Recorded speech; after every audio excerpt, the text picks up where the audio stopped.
Hello, and welcome to Backyard Wonders. I'm Charles Reith, your host. Today we meet some of our region's oldest residents, and we learn about their ecological and economic importance. Today we meet our stately state tree, the Baldcyress. We start our journey here at Fontainebleau State Park, a pearl of a place along the south shore of the North Shore, not far from Mandeville. I've visited this park many times with my kids, but this is the first visit since Katrina, and wow, what a difference. I think it's important to visit natural areas after a hurricane because we realize it's not just our homes and neighborhoods that get damaged, nature takes a beating too.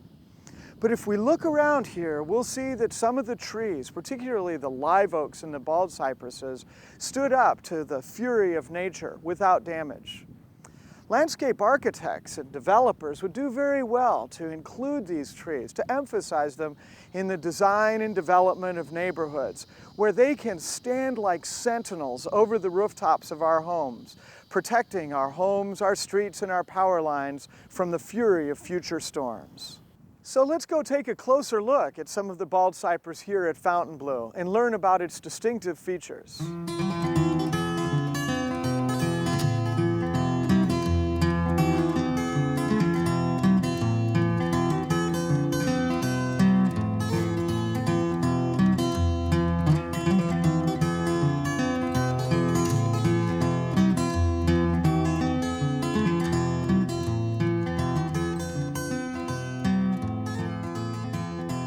As you may know, baldcypresses are closely related to the coastal redwood and sequoia of California, two other trees that share its propensity for becoming very large. All three are members of the cypress family, and they have these feathery twigs with needles that are very closely packed along the twig. The difference between the baldcypress and the redwood and sequoia is that the needles actually turn orange in the fall and drop during the winters. It's a deciduous tree, hence its name, baldcypress. Other features of baldcypress include these hard terminal reproductive structures and this shredded bark, which looks orange or pink in different lights. My favorite features are down at the base, where the trunk expands to maximize its contact with the soil. In older trees, we actually have folding into flute-like buttresses, which increase the stability of the tree. And then looking away from the base, we have cypress knees, which rise like periscopes through the soil. These are snorkel-like appendages which allow oxygen to get down to the roots of the baldcypress and provide oxygen in soils that's very saturated and depleted of oxygen under certain circumstances. Now, what we don't see here that's very important is the quality of the wood. Cypress wood is famously durable and easy to work with. So let's go meet some craftsmen whose life work has been to make beauty out of cypress wood.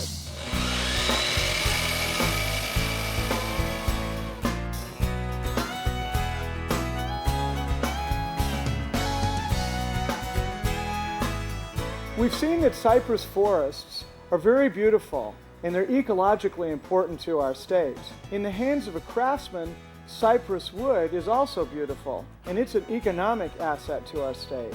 One such craftsman is Terry Wild of Wild Woods Fine Works in Wood.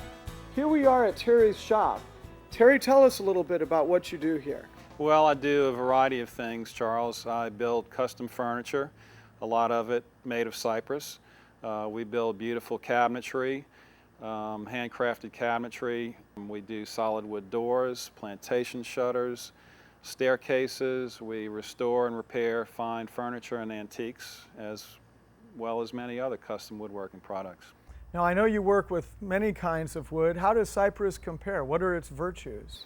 Well, cypress is uniquely beautiful and has an incredible quality to the grain, but it also has properties that make it very long-lasting and durable, and the cypressine oil, the oil content in the wood makes it very resistant to rot as well as to termites.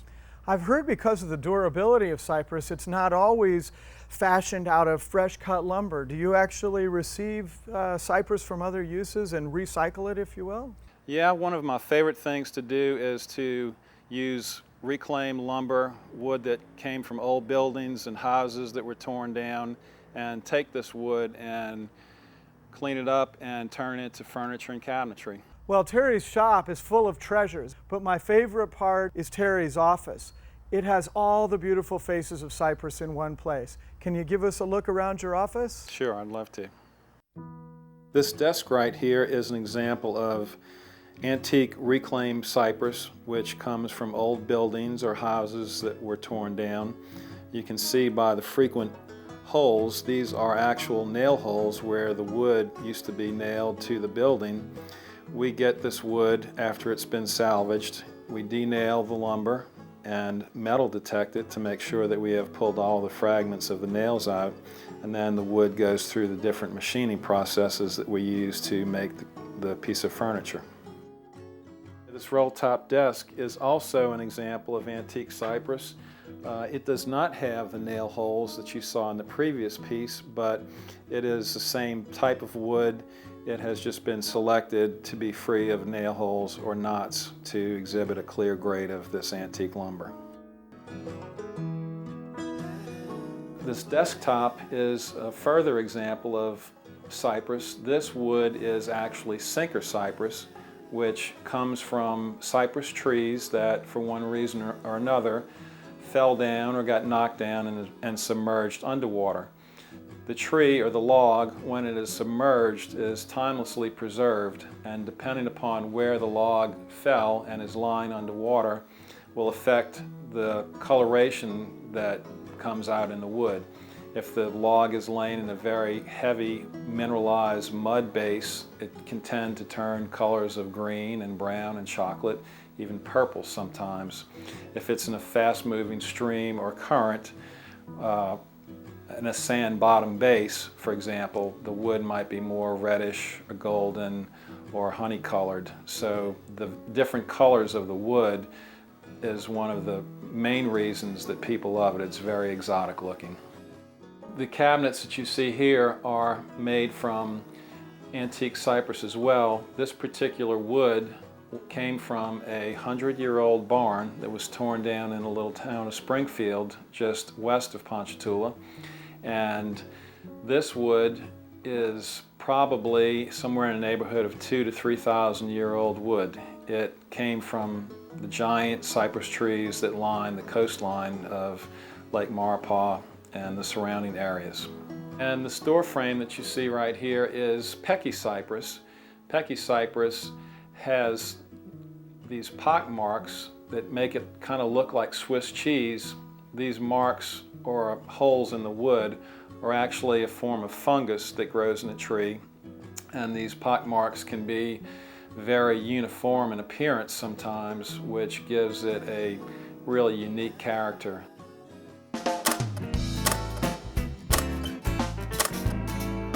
Well, here we are in New Orleans, which is a fitting place to talk about the durability of homes and other structures. In the face of nature's most furious assaults, for instance, the wind and water of Katrina, or more assiduous attacks by, say, Formosan termites, there are clearly winners and losers. Sometimes in a single neighborhood, even side by side, you'll see two homes where one is in great shape and the other is clearly in distress. Here to talk to us a little bit about winners and losers in construction is Paul Laplace. We're on the porch of his winning home, which is made out of cypress. Paul, thanks for having us here, and tell us a little bit about the important work that you do. Well, I've been repairing these old houses in New Orleans for many years, and cypress is a very integral part of them. It's a durable wood. It's lightweight, it's strong, it's bug resistant, and basically resistant to water too for damaging effects. A lot of the old homes you just see that don't have paint on them, if you look closely and the weatherboards are all straight, I mean, it's a cypress house. And, you know, a house been there 100 years without paint, that's saying something. So it's durable and workable. What are your favorite attributes of cypress wood? Probably the ease with which you can work with it, because you can cut just about any shape and it'll stay that way. And in fact, if you go to, you can actually bend it if necessary. I understand there's a few things you can show us right here on the porch. Right here, if you look up at those brackets, those are made out of cypress, and those little finials and all that turnwort, all the fancy stuff is cypress, and that's how they dress the house up. This is a Victorian double here. Okay, and there's even more to see around back? There's some other interesting items, I believe. So let's go take a look. All right, well, we'll walk this way. There's some cypress that I've salvaged. There's an old shutter right here, one of many that have been around 100 years, and they're just as durable as can be. And over this way, we have a louvered shutter that blew off during a hurricane and I had to repair it. You see the 3 slats at the top? All right. That's old cypress that I remilled and put up in there. So it'll probably last another 100 years. Okay. So we'll see that. And back here is a collection of different pieces of cypress, mostly from millwork windows and things that people have thrown away, but the cypress is still good, so I saved it. And below is these are 6x8 cypress sills that actually came out of the French Quarter. A building was torn down and I couldn't let that cypress just disappear. And then the big house behind us has a lot of cypress architecture, the cypress shutters, cypress millwork at the front of the house. Even the columns, those are turned cypress columns, cypress balusters, banisters. I wouldn't be at all surprised if that wasn't cypress siding on that house too. Real fancy work up there, those little brackets and things. Man, that's beautiful. Over here's a collection of old cypress shutters that I've actually picked them up and I'm going to recycle them and use them somewhere. You see some of them are worse shape than others, but they're still mostly in pretty good shape and they're solid. When you say old, how old?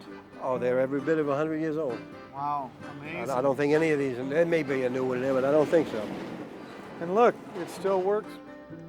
There's so much usefulness in it. I mean, you can reuse it for all kinds of things. There'll be the hurricane protection for this home, and it'll last 100 years if it lasts a minute. Over here is 2 old cypress columns that I picked up, and I'm going to use them for something, and they're as good as they were when they were made. They have little scratches in them. But so each one, if we looked at it in cross-section, would be shaped like a wedge of pie? Correct. And they squeeze them together to make a column? 8 or 9, like a barrel, actually. Oh, like a barrel, okay. They're not round like a post, they're tapered. Tapered? Oh, okay. Look closer. Just like the trunk of a cypress tree. That's correct.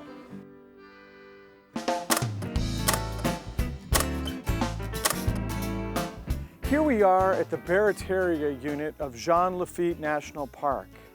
And we have baldcypress in its finest state, a closed canopy forest. The cypress trees in this forest are close to each other and their roots and knees are interwoven in a continuous mat of contact between the soil and the canopy. It makes this forest very resistant against the wind. It's like an ecological fortress against hurricanes. Now what I'm standing in here is a true swamp. The soil is nearly always saturated. When I squeeze it, you can see the moisture dripping out. The water table fluctuates, and sometimes standing water would come up to my shoulders or even higher. The saturated or oxygen-deprived condition of the soil and the fluctuating water table creates conditions that are very difficult for most species of trees. Baldcypress are among the best adapted of all trees to such circumstances. But there's one other tree here I really like. I really think of it as a friend to the cypress tree in a healthy baldcypress ecosystem, and that's the tupelo tree. Let's go take a look at this tupelo over here. Tupelo is similar to baldcypress in some ways and different in others. One similarity we can't help but notice is the expanded base right above contact with the soil. In this older tree, we can see folds beginning to form in the base, but it will never become as deeply fluted as the buttresses of a baldcypress tree. Another difference between tupelo and cypress trees is the fact that we don't have knees for tupelos. There's knees all around me here, but these are from the adjacent cypress tree, not from our tupelo here. The biggest difference is that tupelos are not conifers. Baldcypresses have these narrow needles and cones, whereas a tupelo has broadleaves like this that change color in the fall and drop during the winter. Tupelo is a true flowering plant. Its flowers happen to be very popular with honeybees that in turn produce tupelo honey. She's as sweet as tupelo honey. She's an angel of the first degree.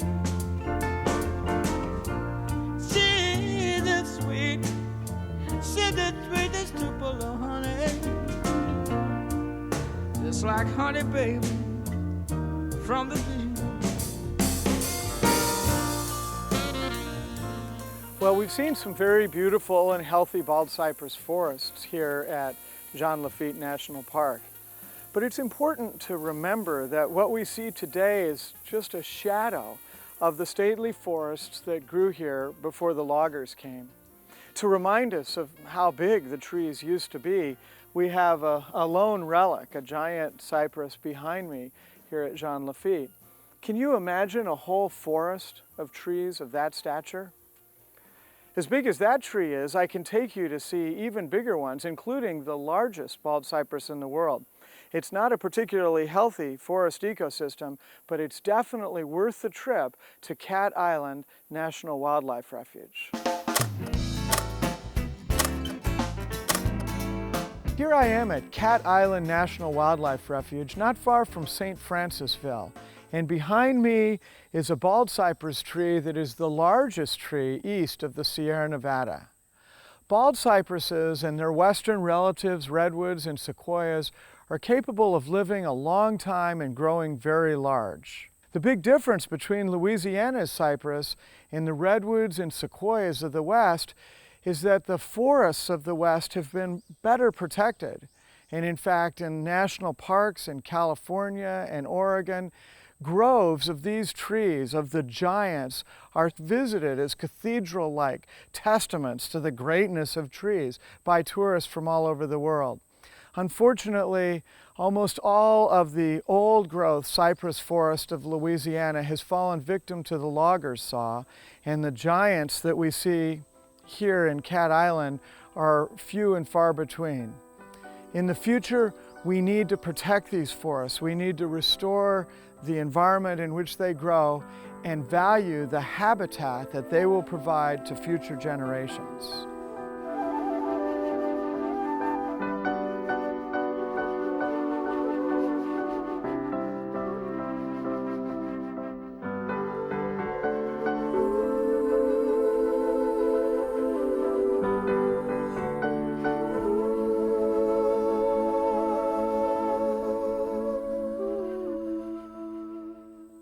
Habitat is a very important word in ecology. It means a place to live. And this big old baldcypress is a place to live for many different species of plants and animals. Now me, I don't actually live in this tree, but if we took a close enough look, we would see lots of critters that do. The roots are just teeming with bacteria and fungi and lots of microscopic insects. Larger creatures like worms and mites are all around the base of the tree. And as we go up the outside, we'll see lots of different insects and epiphytic plants. That means plants that live on the surface of the tree, like moss and Spanish moss. When we go up to the top, we would find birds nesting and bats roosting. We need to be mindful of the fact that when we cut even a single tree, we're displacing many residents. And we have to cut trees only within a plan that preserves habitat, so that the trees that are fallen, the residents of those trees have adjacent trees to go to establish their habitat. We've established the importance of an individual tree as habitat, but sometimes it takes a forest. For species like the Louisiana black bear and the puma, you have to have larger areas of protected forest where these species can hunt and feel secure. One species that depended on a large area of cypress forest was the ivory-billed woodpecker, a pretty large bird with a flashy crest, always a pleasure for a birder to see in the first half of the 20th century. But these birds lived in close association with cypress forests, and as the forests cut, the sightings became rarer and rarer until the species faded into that biological oblivion called extinction. Well, that's what we thought until just a couple of years ago when an LSU student who was working down in the Pearl River area reported hearing the distinctive tap-tap of the ivory bill. He was a credible student, and it attracted biologists from all over who set up tape recorders and automated cameras in hopes of rediscovering the ivory-billed woodpecker, rescuing it from extinction, if you will. Well, that effort didn't work out. Everybody was discouraged until more recently in Arkansas, there were credible sightings with some fuzzy but viewable videotape of the ivory-billed.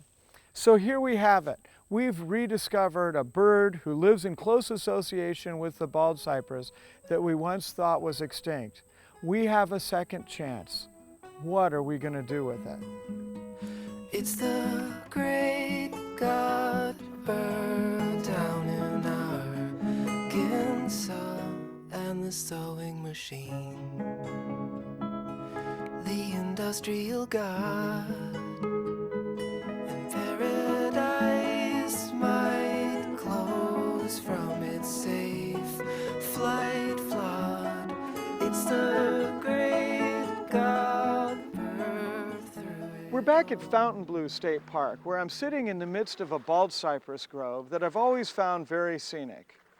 These trees are pretty to look at, but they're clearly in distress because of the way the water has washed the soil from under the roots, exposing them like the root I'm sitting on.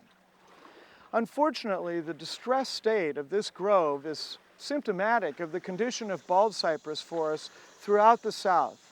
Once healthy and pervasive, these forests are in steep decline due to a failure to protect the habitat and continued unsustainable logging. It's really important that we start protecting these habitats and restoring them to their former strength and ecological value. A champion in that cause is Dr. Gary Schaefer of Southeastern Louisiana University. Let's take a boat ride to meet Gary at one of his project sites.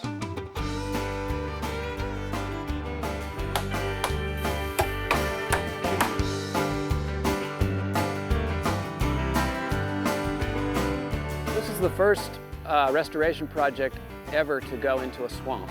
All the other restoration projects have been with marshes. What we do is we measure the growth rate of around 1,500 trees. This site is part of a large project that we proposed in 1999 with the Environmental Protection Agency to bring the Mississippi River back into the Maurepas Swamp, which is a degrading swamp. This swamp, without the help of the Mississippi River, may be gone in about 2 decades. And that's what the diversion is going to do, what we call a diversion. It's the reintroduction of the river into degrading wetlands. Historically, up until about the 1890s, the Mississippi River would overbank its natural levees, and that beautiful water would flood in here, fresh water full of nutrients and sediment, build the elevations up, allow for very high growth rates, basically maximal growth rates. And then when that was levied, the swamp no longer was nourished with fresh water, and so we get these wedges of salt water coming in every year now, and these are not saltwater plants, they're freshwater plants.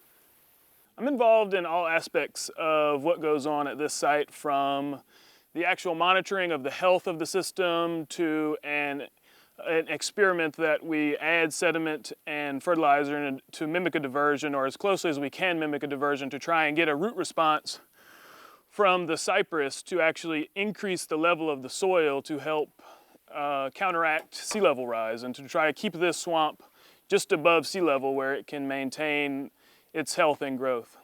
The cypress and the tupelo have very unique laterally spreading root systems, and what they do is they interweave with each other and form a tapestry underground, and because of that it's very difficult for wind to blow them over. They're among the most stable trees on planet Earth.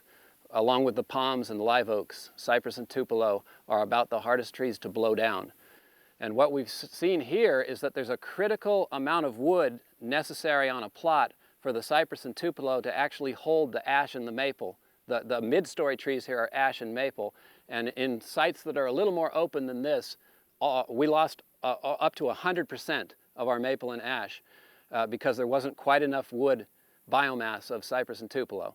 The most exciting part of my work would be when we get a restoration to a healthy site that my kids and my grandkids can come to and say, this is what Louisiana looked like before we foolishly cut all the timber down and destroyed the system, and now we're trying to recreate a natural system, one of the most beautiful and viable systems on Earth. It's fitting that we end our journey with baldcypress at the beautiful property of Jonathan Riley, not far from Folsom, Louisiana. Jonathan's backyard captures that ideal harmony between human habitation and nature, because he has many horticultural virtues here, some lawns, lovely views and fragrances, but also a very effective collection of native species, including this baldcypress here and the gardenias behind me. Join me now on a tour with Jonathan as we look at some of the other native species on his property and hear about their virtues.